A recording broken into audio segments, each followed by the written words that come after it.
Hey everyone, welcome back to Ninja Brick, and in this video I want to show you guys my modification to the ages 4 and up LEGO TIE Fighter, which I call the TIE Assassin.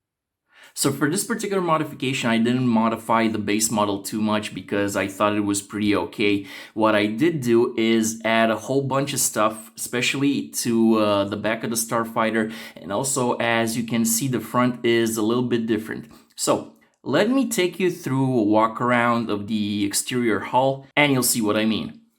Right guys, so I took the wings off because I left those intact. I didn't change anything about them. The modifications I did were exclusively to the cockpit, and as you can see from the front, I did change the bright yellow laser blasters with these black ones, and also added these 4 weapons on the sides where the cockpit connects to the wings. Other than that, the cockpit is more or less untouched, the front part of it at least. So I'm gonna turn it to the side a little bit, and this is where you can start to see the difference. So let me just explain what these are. First, these are rail guns, but unlike their real-world counterparts that use electromagnetism to fire their projectiles, these use hyperspace technology. The red cone-shaped pieces that I put on the back here, each one of them is a hyperdrive generator. And what these do is they propel a slug at hyperspace speeds towards the target. I got this idea from actually the Star Wars sequels, which sucked, but some of the bad ideas that they had, I managed to, in my opinion, turn into some good ideas. So if you remember in The Force Awakens, when the Millennium Falcon came out of hyperspace behind the Starkiller base energy shield, and also in The Last Jedi when they took out Snoke's ship by jumping that Mon Cala cruiser right in the path of the Star Destroyer.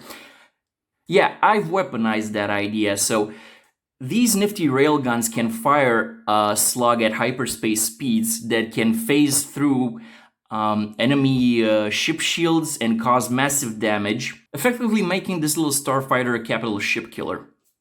Now on the back, I also built the engines, and actually this whole area here is a lot more systems than just the engines. The main engines are these two here.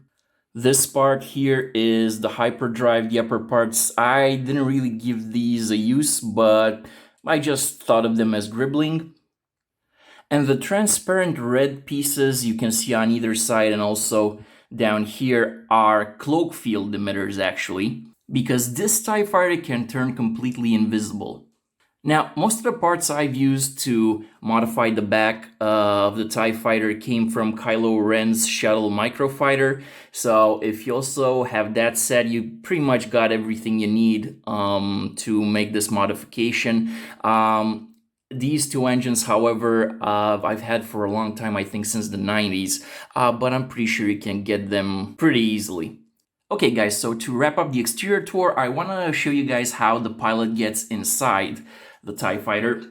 This model does not have a top hatch, but the front window comes up to allow access to the cockpit, and the central control moves to the side, and this allows the pilot to get in. Okay, so that was the exterior part of the TIE Fighter. Let me show you guys the interior. So like I said, guys, the model does not have a top hatch. So in order to get access to the interior, we need to take up the entire upper side of the hull here. Well, at this moment, the giant chunk of modifications that I made is prone to falling. So if that happens, I apologize in advance. Now, the original model did not have any controls in the cockpit, so I had to add these. The targeting panel and a few control panels on this side. Unfortunately, I wasn't able to get anything on this side where the blaster is, because that part would end up being too high and you couldn't get a pilot in. And actually, it's kind of a pain to get a minifig to stay there, but it is doable. I'm gonna try to show you right now. So here's the original TIE Fighter pilot right here. You're gonna need to put his legs in this position in order to get him inside because of the round piece that's sticking out here. So let's see. This might be a little bit difficult, but we managed to get it. There he is, sitting in his cockpit. And now you can put this here, and the targeting panel is right in front of him. And you take the top piece and put it back. Close it up. And here he is inside. That's basically how you get a minifig into this model.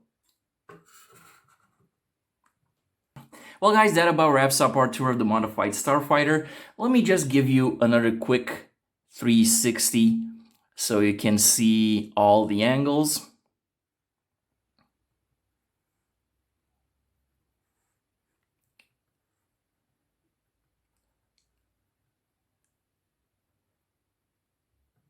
There you go. I'm really happy with the way this came out. It looks really badass.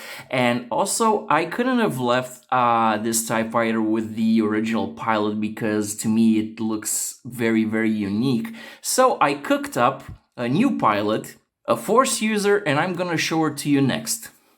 And here she is, guys. She is the Huntress. And as her name suggests, her job is to hunt down the enemies of the Empire and bring them to justice. Now, this minifig is made up of Black Widow's body, Soldier 76's head, and a regular hood and cape, and her weapon of choice is a single red lightsaber. Now, let me show you guys what she looks like under that mask and hood, and also without the cape.